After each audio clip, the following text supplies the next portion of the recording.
सभी मेरे भाइयों नमस्कार। और बताइए आप सभी कैसे हो। एक मेरा गाना है प्रस्तुत करने जा रहा हूँ और आप लोग दिल से लाइक करिएगा।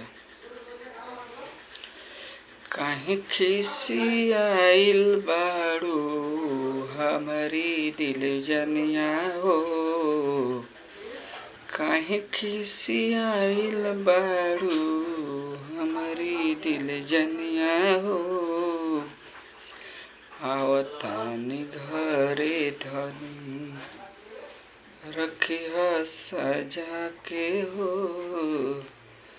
आवतानी घरे धनी रखिया सजा के हो।